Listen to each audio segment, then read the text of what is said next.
والصلاة والسلام على رسول الله سيدنا محمد بن عبد الله وعلى آله وصحبه وعلى أما بعد. Alhamdulillah,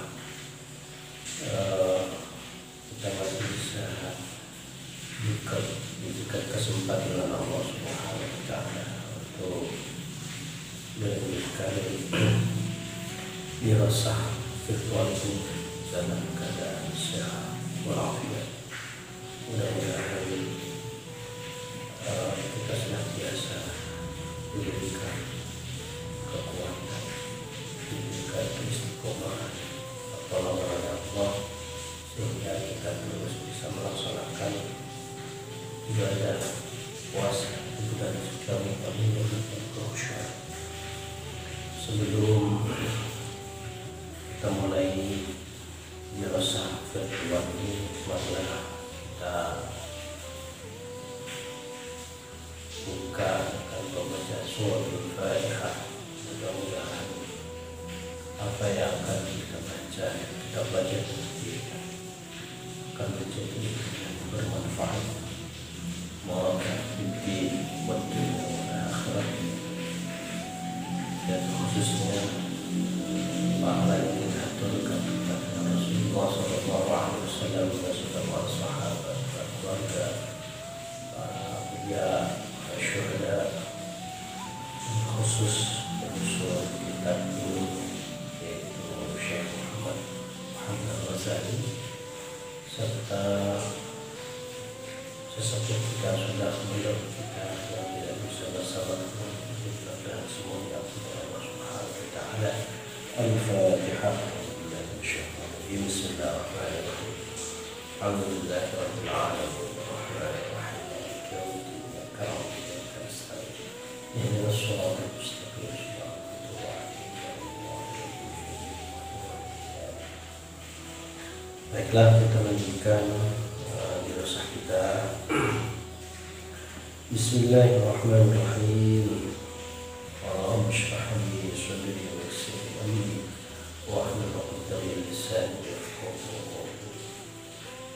Wa subhanaka la ilma lana illa ma 'allamtana innaka antal 'alimul hakim. Bismillahirrahmanirrahim. Kita akan melanjutkan nasihat Imam Al-Ghazali kepada muridnya. Bismillahirrahmanirrahim.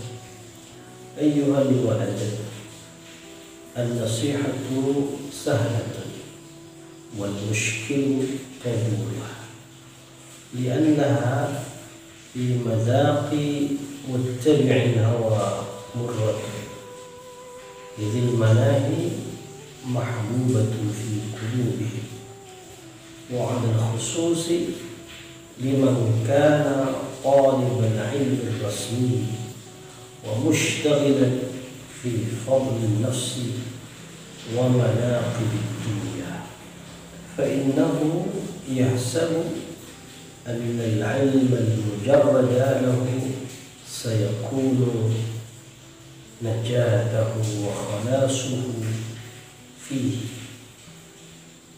wa annahu mustaghnin 'anil 'amal, wa hadha اعتقاد الفلاسفة سبحان الله. لا يعلم هذا المغرور أنه حين حصل العلم إن لم يعمل به تكون الحجة عليه آكدا، كما قال رسول الله صلى الله عليه وسلم: أشد الناس عذابا يوم القيامة عالم لا ينفعه الله بعلمه. أيها الولد، wahai anakku, wahai anak, an-nasihatu, nasihat, sahlatun, itu hal yang mudah, wal mushkilu qabuluha, yang sulit qabuluha adalah menerima nasihat tersebut. Li'annaha, karena sesungguhnya nasihat fi madaqi muttabi'il hawa, di dalam rasanya orang-orang yang mengikuti hawa nafsu murratun adalah hal yang pahit.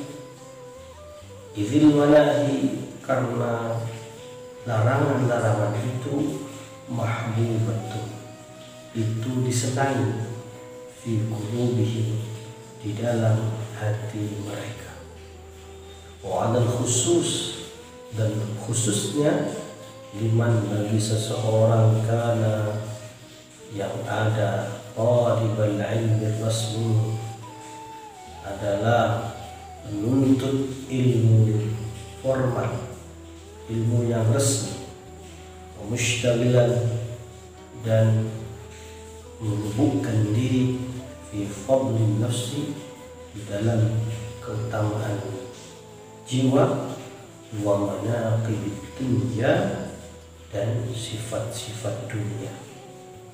Fa innahu, karena sesungguhnya orang tersebut yahsabu, itu mengira, annal ilman mujarrada, bahwa sesungguhnya ilmu saja, lahu, baginya, sayakunu najatahu, akan menjadi penyelamatnya, wa khalasahu, yaitu penyelamatnya yang melepaskannya fihi, di dalam ilmu.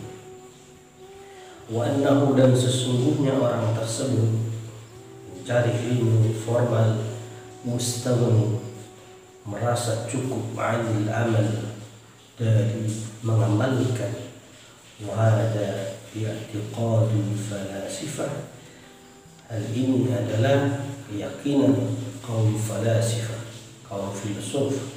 Subhanallahil azim, maha suci Allah yang maha agung.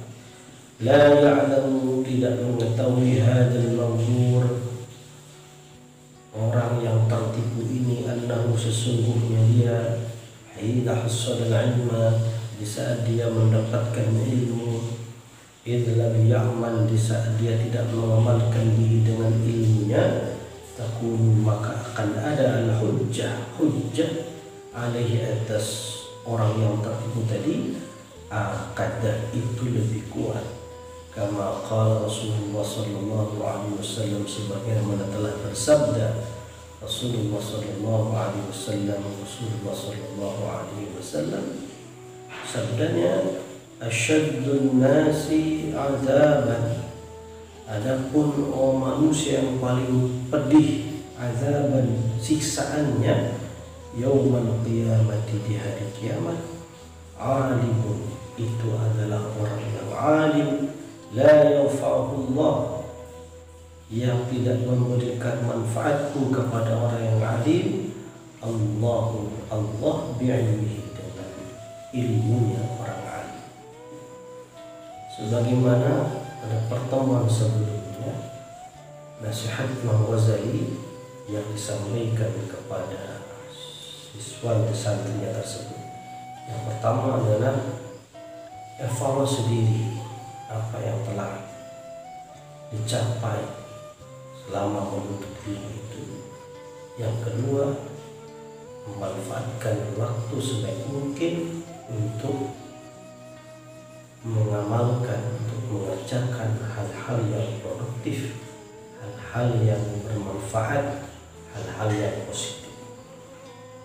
Kemudian Imam Ghazali melanjutkan nasihatnya, yang mengatakan, wahai anakku, memberikan nasihat itu adalah hal yang mudah sekali. Siapapun bisa memberikan nasihat kepada orang lain untuk berbuat baik, mudah sekali. Tetapi yang sulit adalah menerima nasihat itu, menerima kebenaran itu.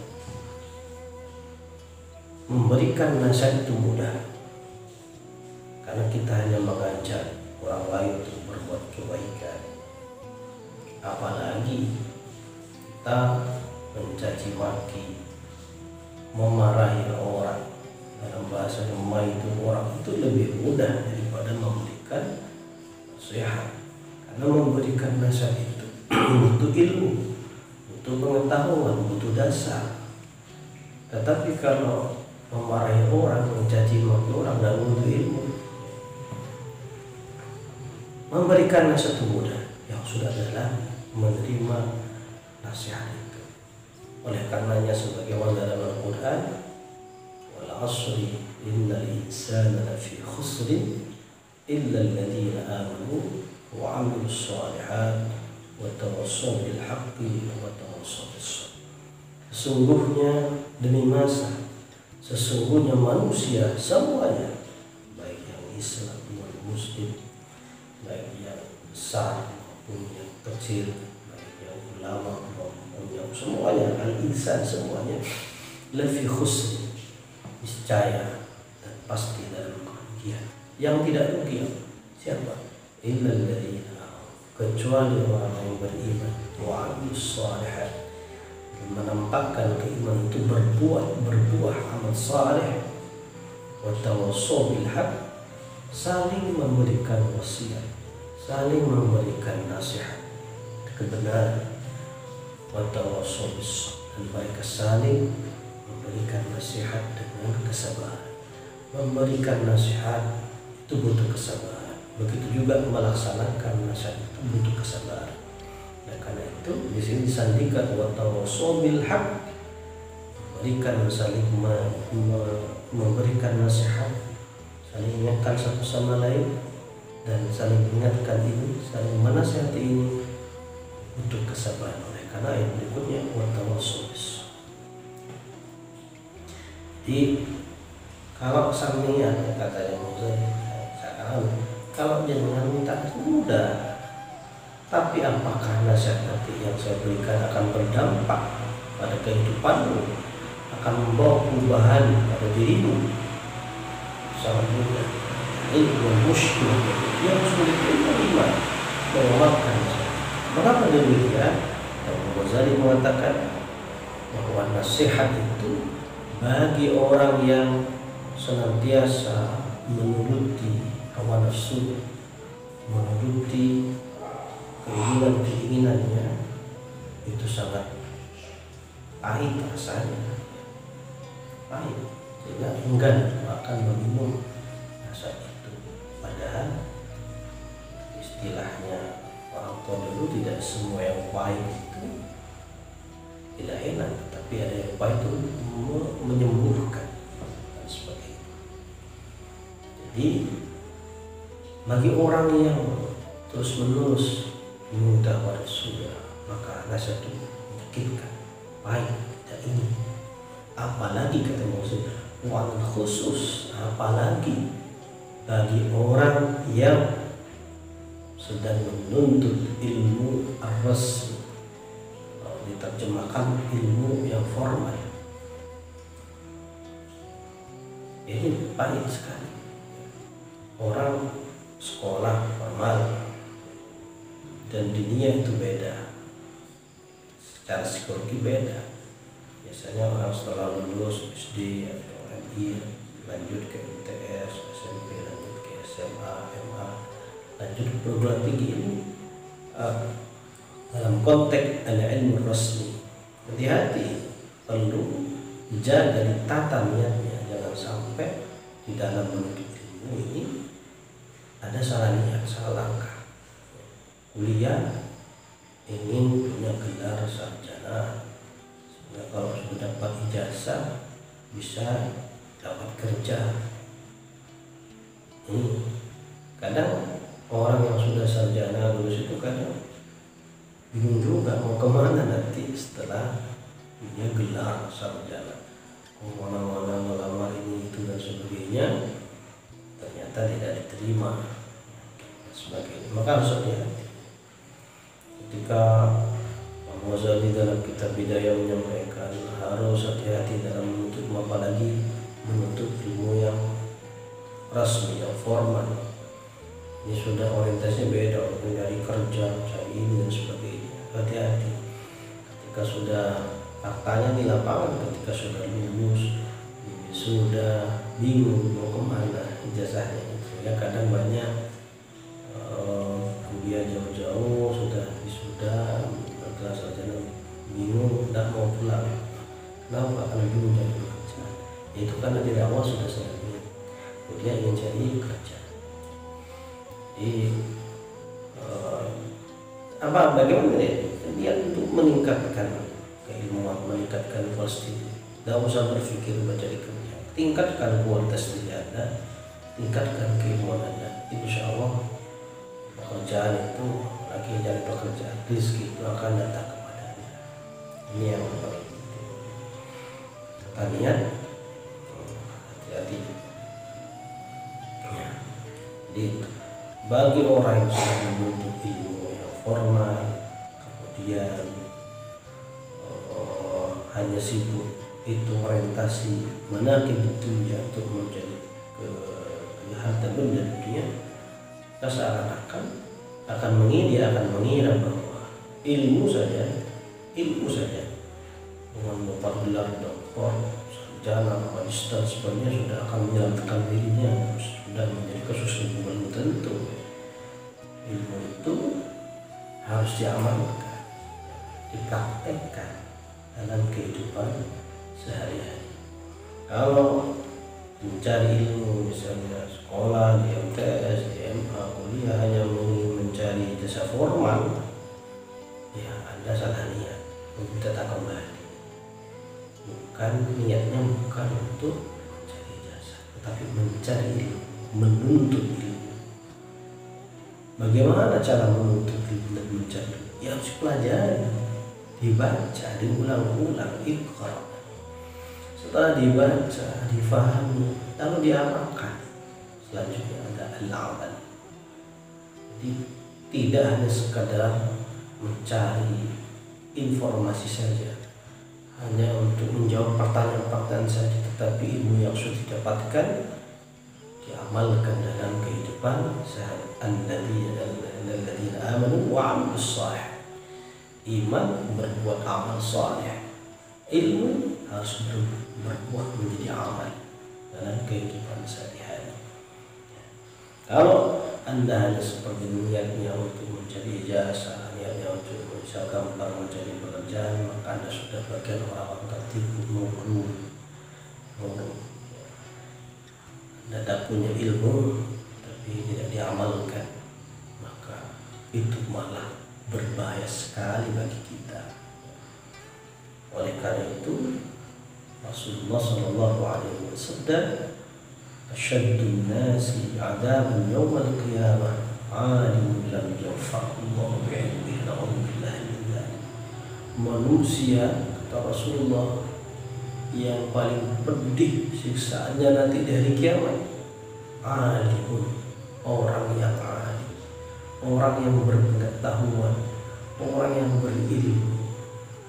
Alim yang bagaimana? Yang paling penting nanti di akhirat, lam yanfa'ullahu bi'ilmi, yang ilmunya tidak bermanfaat, ilmunya tidak berguna. Na'udzubillahi min dzalik. Kita sebagai khususnya para pendidik, para guru, para pengelola, para asatidz harus mampu seperti yang evaluasi diri, berapa persenkah ilmu yang sudah kita amalkan. Ya. Jadi konsepnya ilmu amaliyah, ilmu yang berbuah menjadi amal, dan amaliyah ilmiah. Amalan perbuatan kita semuanya harus dilandasi dengan ilmu. Ya. Jadi kembali lagi bahwa manusia yang paling penting bisa di akhir bukan orang bodoh, tetapi orang yang alim. Orang alim yang berpengetahuan, memiliki ilmu. Oleh karena itu mari kita evaluasi diri, persenkah ilmu yang sudah kita peroleh. Bagi siswa misalnya di kelas 1 sudah belajar fikih tentang tohar, tentang sholat, kelas 8 tentang zakat, tentang hadiah, infak, sedekah dan sebagainya, dengan puasa, haji dan sebagainya, sudah berpersenkah itu diamalkan dalam kehidupan sehari-hari. Kelas 7 belajar sholat sunnah, sholat sunnah ini, itu, dan sebagainya. Sudahkah sholat itu sudah kita kerjakan dalam kehidupan sehari-hari? Itu dalam konteks fikih, dalam konteks akidah, dalam konteks akhlak dan sebagainya. Maka itu harus dulu kita evaluasi diri. Mulai sekarang kerjakan yang bisa kita kerjakan. Jadi dalam istilah itu satu praktek, satu pengamalan itu lebih baik daripada 1000 teori. Toh misalnya hal-hal yang kecil, doa ketika ada sunnah. Siapa yang mendengar azan kemudian menjawab seperti yang dibaca oleh muazzin kecuali ketika hayya 'alal falah, dan membaca Allahumma rabbad da'wati tammah. Sudahkah Anda membaca doa ini? Halat lahu syafa'ati yawmal. Orang yang sangat istiqomah membaca doa ini, maka dia harus mendapatkan syafaatku, kata Rasulullah SAW. Sudahkah Anda ketika Anda sibuk bekerja, ketika sudah sibuk dengan HP-nya, Anda menjawab azan yang terdengar di musalla atau masjid sekitar kita? Anda dalam kitab kita disebutkan, idza sami'tal adzan faqta' ma anta fihi. Jika Anda dengar adzan, hentikan apa yang Anda kerjakan. Kecuali Anda sedang nyetir di jalan raya, dengar adzan berhenti, jangan tabrak nanti dan sebagainya. Jadi monggo, ini hadis ini disampaikan Imam Ghazali karena santri yang minta nasihat itu sudah jawa'a daqaiqul ulum, sudah punya kompetensi menguasai beberapa disiplin ilmu.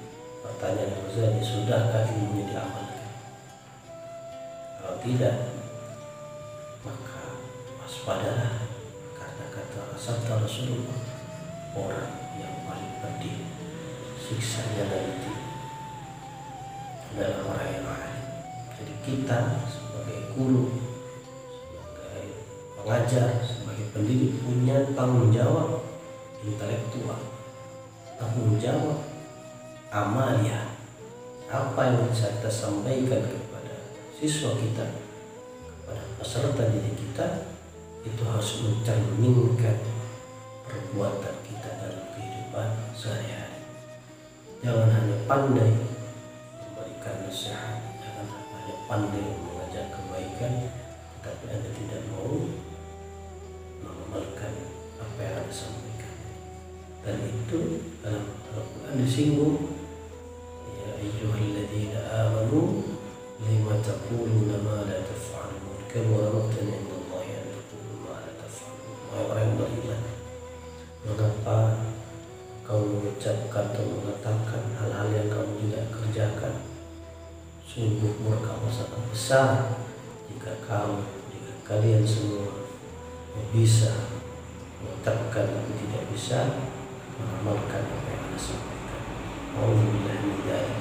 Mudah-mudahan di bulan Ramadan ini menjadi waktu, menjadi momentum untuk muhasabah diri, mengintrospeksi diri seberapa besar ilmu yang sudah kita amalkan dalam kehidupan sehari-hari kita, baik bagi seorang guru maupun bagi yang masih menjadi peserta didik.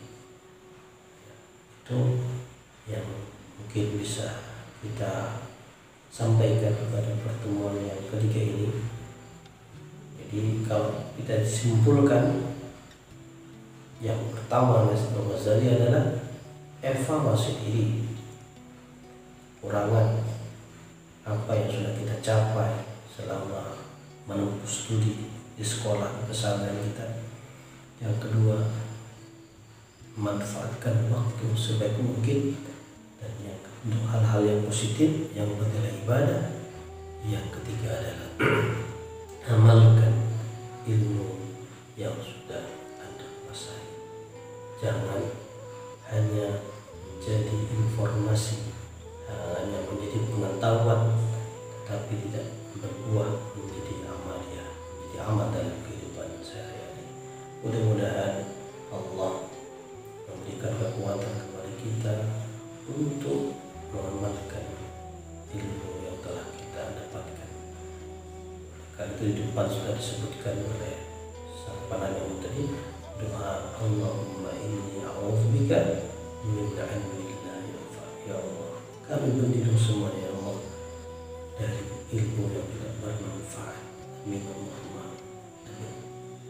Sekian pertemuan kali ini, mudah-mudahan pertemuan singkat ini akan bisa mampu merubah diri kita, memberikan motivasi kepada kita untuk terus update pengetahuan dan sekaligus mengamalkan pengetahuan itu. Amin Allahumma amin. Allahu a'lam bissawab. Wassalamualaikum